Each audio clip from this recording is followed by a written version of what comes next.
Hello everyone, thanks for being interested in my project right here behind me.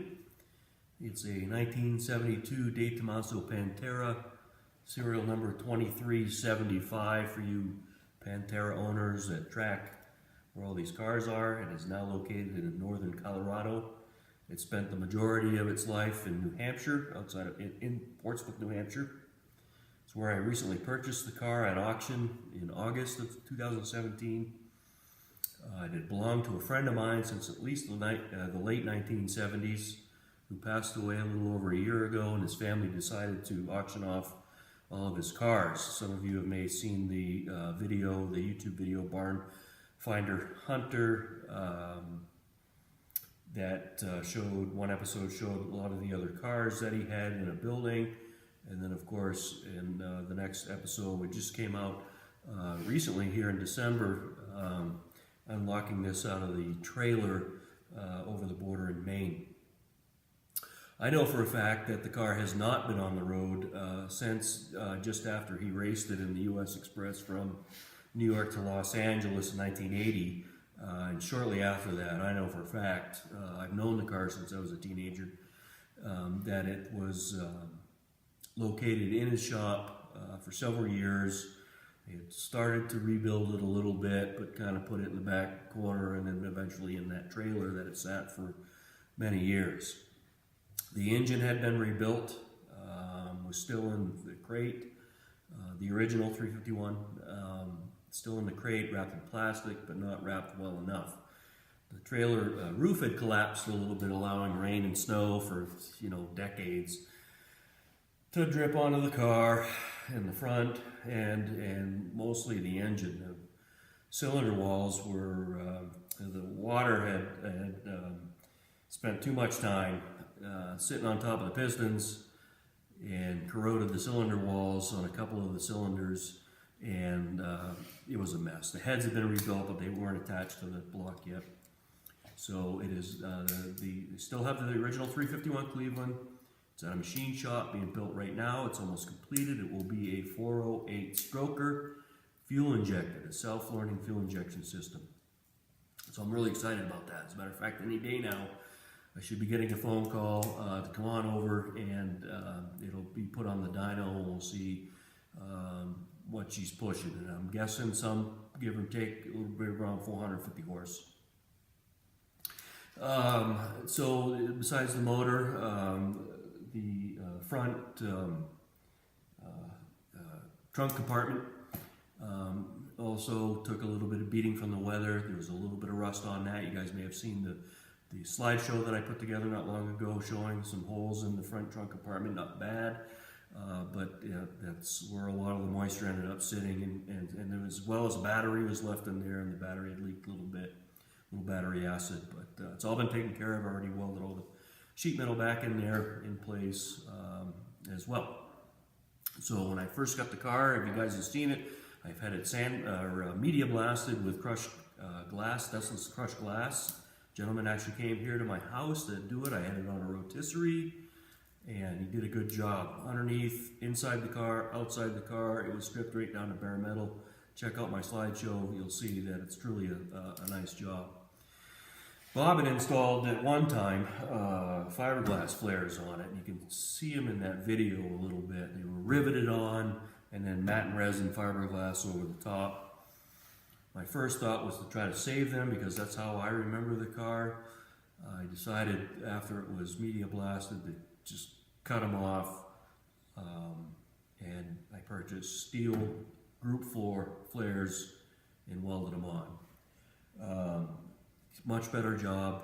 I was trying to keep the car as original as the Group 4 it was built into back in the late 70s, but it just wasn't possible because of the condition of all the parts and the fiberglass flares and such.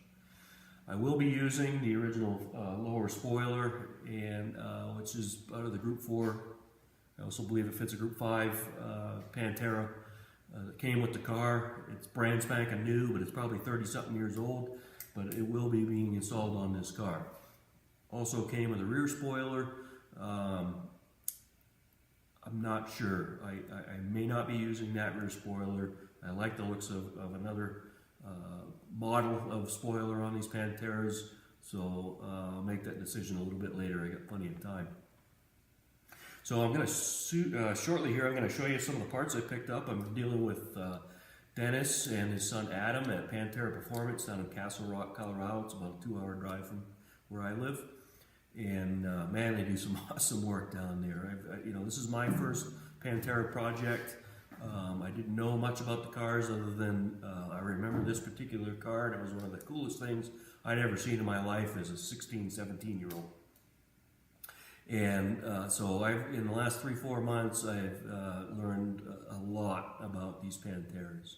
I do collision repair work, or did auto body work, so I'm doing all the basically everything but the mechanical work myself, as far as the engine and the transaxle, which is being redone down in Castle Rock at Pantera Performance. By the way, it's in excellent condition. I was concerned about it being sitting in that trailer for so many years. It's in excellent condition. The only thing that Dennis is going to have to do is reseal it. I am sending it out to get polished too, so that baby's going to shine. Really that's about it. I want to show you some of these other parts that I picked up when I was down there, including the stainless steel gas tank. The fuel tank that came out of it was, I thought, in really good shape. It had no damage. It was pretty good. I had the guy media blast it, and I stuck a flashlight in the sending unit opening, and it looked like the stars at night. There was a whole bunch of little pinholes in the bottom of that tank. Could have been repaired, but I decided to go with a stainless steel tank. It's going to fit right in there. It's basically the same design, and it's brand new stainless. So, anyways, it's the bodywork by far has mostly been completed. I put a new roof skin to eliminate the sunroof. Those dang sunroofs, everybody was cutting holes in their cars. Heck, I remember even seeing Corvettes back in the late 70s that people were cutting holes in their roofs, installing those aftermarket sunroofs, and then 6 months later they were leaking water, and now you've basically damaged your car as well by cutting a big hole in the roof. So I did put a new roof skin on, as well as welding the Group 4 flares on. I'm not quite done. The left side of the car is basically completed. I have not finished the right front flare. That won't take me too long, but I'll be in touch. I'm going to add a few more videos, especially when that engine's completed. I'll take some video while that baby's on the dyno, and we'll see what she's pushing. Looking forward to that, and I think it could be as soon as next week, but sometime soon for sure. So thanks for watching. I'm going to attach a couple of videos of the parts and a couple of things I've done to the car that'll be attached this year just a little bit. So I appreciate it. Thanks. So here's some of the stuff I laid out. These are not all, but some of the stainless steel cooling tubes that run front to back. Stainless steel fuel tank that I picked up just yesterday. Of course, all new brake lines, stainless steel brake lines. Silicone coolant hoses with stainless steel clamps. The silicone is, it's just a little bit better than the regular light gates rubber or whatever. Rebuilt steering rack. It is again, it's the original suspension, original steering rack, and you can see it get up close here. What a great job they did of welding these seams up here. Powder coating, obviously new bushings. They drill them out, put some grease certs in so you can grease your bushings. They install here on this other one, you can see they install this lock here. These things are known sometimes on the adjustment here for your alignment that, they can come loose, or they can, you hit a bump or too many bumps or whatever, that these can slide a little bit. Now your car's out of alignment. So what Dennis does is he installs this lock right here. So after I get the car all aligned, he tighten these up, and there's no way those bolts are going anywhere. Rear lower control arm there. As you can see, everything's brand spanking new, man. He did a good job. Steering rack, all new boots, tie rod ends. Just good looking stuff here. Good looking stuff. So that's about it for some of the new parts. A couple of things I've done to the car. You can see I've started reinstalling the wiring harness. Sorry if I'm shaking the camera too much here. But new fuse panel up front there. You can see, zoom in. That's made from a guy at Pantera Electronics out of California, if I remember correctly. Much better fuse system than the original. It's all the original wiring though. The wiring's in great shape.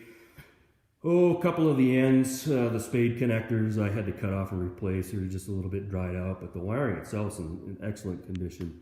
But as you see, as I'm starting to run the harness, you know, the original harness used to run along the wheelhouse there, along with the air conditioning lines. And what I've done is I drilled a hole inside the taillight pocket there, and I'm going to run the wiring harness. And I think a lot of you Pantera guys know that a lot of times this is done now. When you run the wiring harness inside the right rear wheelhouse, comes out inside the right rear taillight opening there, and then you just run it through inside the rear body panel, rather than originally was in, you know, attached to the rear body panel on the inside, so it was visible.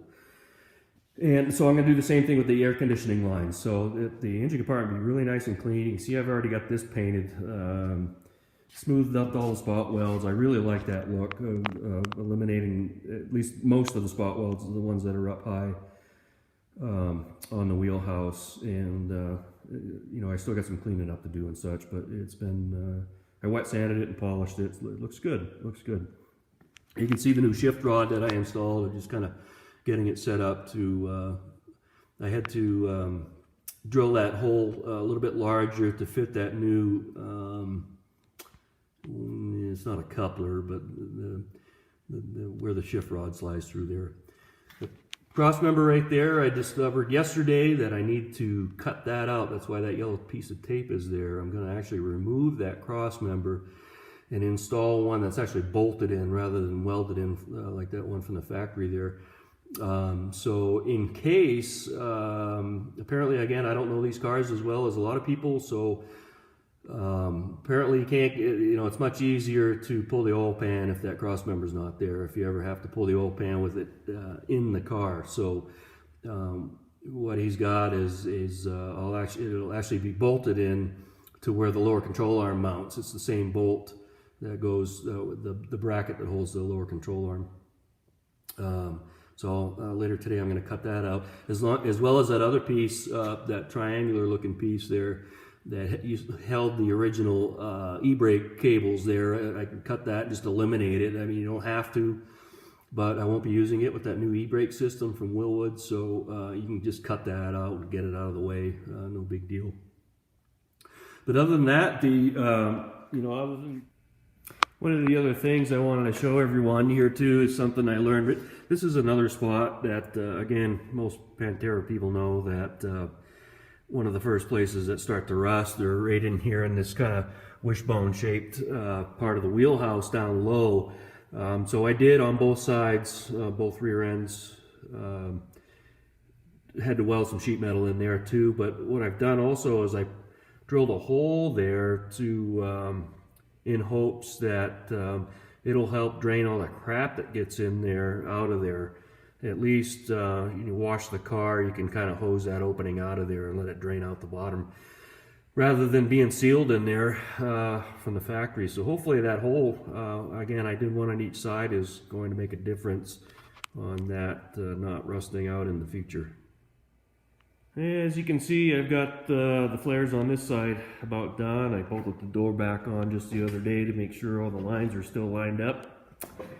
And yeah, really the only thing I have left as far as major body work is to finish the right front flare, which is pretty much welded on, but it's far from completed. So yeah, there you go. And stay tuned. I'll post some more things maybe when that engine's done, and we'll stay in touch. Thank you.